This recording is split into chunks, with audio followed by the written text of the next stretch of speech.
Indian institute of management Kolkata रे अध्ययन करुवा जड़े छात्र जड़े महिला को डाकी कॉलेज परिसर में दुष्कर्म करथिबा अभियोग होइछे। संपृक्त छात्र जनक गिरफ मध्य होइछते।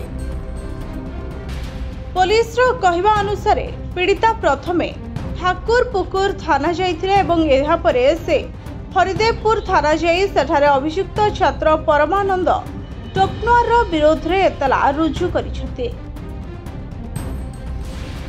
अभियुक्त छात्र गिरफ होइछते।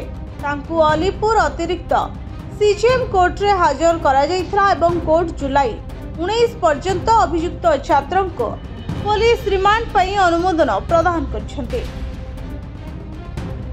पीड़ितांक अभियोग अनुसार अभियुक्त को से पूर्वरु जानिथिले। शुक्रवार अभियुक्त तांकु एक काउंसलिंग सेशन ने जोग देवा पई डाकिथिले।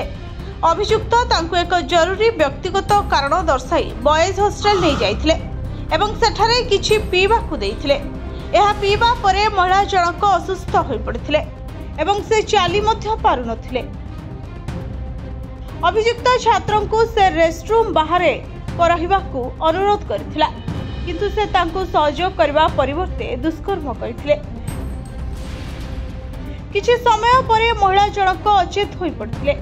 संध्यारे तांकर चेता फेरिबा परे से निजको हॉस्टल रूम रे एकाकी पाइथिले।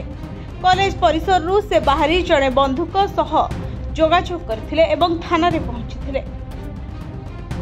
आईआईएम पक्षरु कहा जायछि जे कर्तृपक्ष मामला को गंभीरतार सह नैछन्ति एवं पुलिस को समस्त सहयोग मध्य करूछन्ति। Bureau report STT Odia.